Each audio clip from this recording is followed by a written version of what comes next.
What's up, YouTube? This is Too Raw for TV. All right, so I want to go ahead and continue with this series of, this is a requested series of my top 5 most disliked or hated players of all time. I know a lot of y'all will scratch your heads about number 5, Eddie House. I don't know, man. It's just part of, I don't know, I just don't like dudes that it bothers me when everyone else is doing all the heavy lifting, all of the the work per se on the basketball court. The more skilled, dominant players, and then the guy come off the bench, hit a three, and then talking like he's the guy that did everything. I don't know. It just used to bother me about Eddie House. Maybe it was unfair on my part. But this one, I think more people will agree with me on. Number 4, Antoine Walker. Antoine Walker might be a great guy off the court, maybe even on the court. I'm sorry that he ran into a lot of financial difficulties throughout the years. But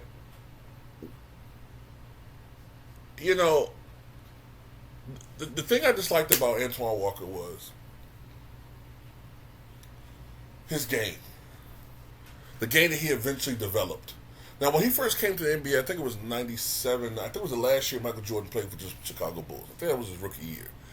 And as a matter of fact, I remember him having a 49-point game against the Wizards. I think it's when they just became the Wizards. And I think Antoine had like a 49-point game against them, which wound up being his career high, if I'm not mistaken. But although Antoine would shoot the three, his first year, maybe even his first year, I definitely remember, he would score in the paint some. You know what I'm saying? Like, and he was in great shape when he came out of college, went to Kentucky.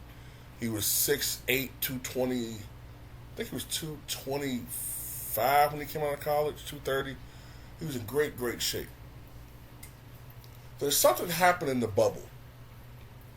And what I believe happened in the bubble was Antoine Walker developed a love for cheesecake, ravioli, strombolis, fettuccine, linguine, and other assortment of high calorie, not so good for you foods, because he got a little bit bigger, like how he is right here. He kind of put on, he went from about 225 or 230 to about 250. And then he started like not going, he didn't score in the post as much, didn't go in the paint as much. He started drifting further and further away from the basket. And while he would have the occasional game where he would drop 30 points, 35 points, he would have those occasional games, shimmy and all that. What I noticed about him was he became a precursor to everything that I loathe about basketball today, which is the low shooting. Even by the standards of the 2000s, he was a low percentage scorer. Even if you adjust for the era. A typical shooting,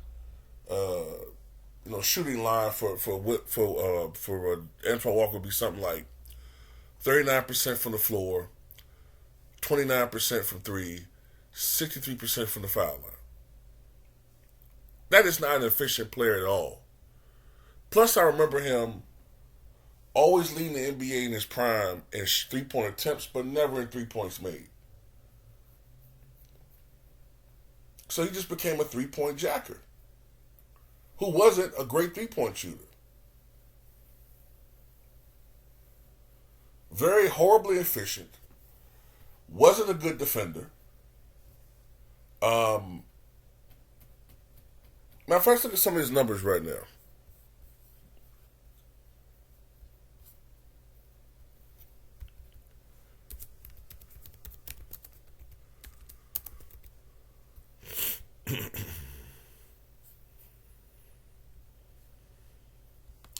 Do-do-do-do-do-do.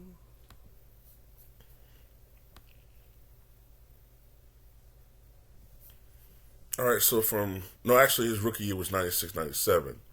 I take that back, not 97, 98. But 97, 98, I think that was the year that he had a 49-point game against the Wizards, I believe it was. But look, from his rookie year to 2003, he averaged 20.8 points, which during that time period, scoring was way down, shooting percentages were down. That was a clearly defensive error. 20.8 points per game, 8.7 rebounds, 4.2 assists, 1.5 steals. On the surface, those are all-star caliber numbers. But then you look a little deeper and see that he shot 41.2% from the floor, 33.3% from three, 66.5% from the line, and he averaged 3.2 turnovers per game as a forward, primarily a power forward. That's not good. I remember at one point, I think they got rid of this stat for, you know, politically correct reasons, but at one point in time, Antoine Walker was the active leader in loss shares. That's how inefficient and poor his game was. How much of a detriment his game was to teams. And yeah, I know he had a little stretch where he was pretty, he was putting up numbers and he was teaming him up with Paul Pierce, but that just didn't work out. It didn't work out. He had one good year with the Miami Heat. The year they won the championship, played all 82 games, come off the bench, started 19 times, averaging 12 points. That year he shot 43.5% from the floor, which is next, I think, close to a career high for him. But he shot 35.8% from three, which is a career, or damn near a career high for him. He had a strong year. But for the most part, man, he had some really bad seasons. I remember having some terrible seasons. 2002, 2003 with Boston, he only shot 38.8% from the floor. His last year in the NBA in Minnesota, when he was just 31 years old, 36.3% from the floor. That's when he was pushing 270 pounds. 2003, 2004 with Dallas Mavericks, he shot 26.9% from three-point range. This is a guy that they were trying to advertise as one of the great shooters. And that's what used to always piss me off about NBA Live at the time. Because NBA Live would have this guy's three-point rating at like 84. I'm like, are you kidding me? How in the hell is he at 84 but Michael Jordan's at 77?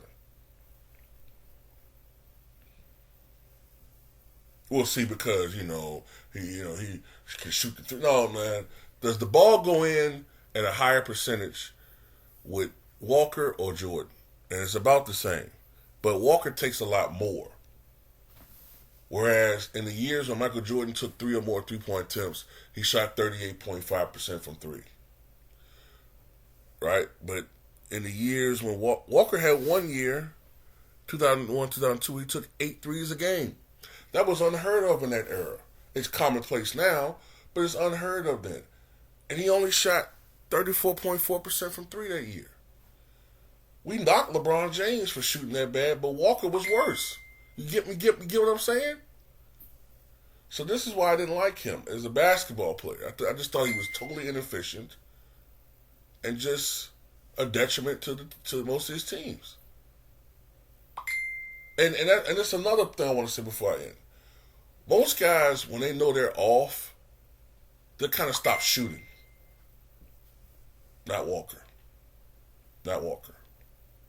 He will keep shooting that mother until he thinks it's going to go in, and he might wind up going 0 for 9 from downtown, 2 of 17 from the floor, and what is that, 8, what is that,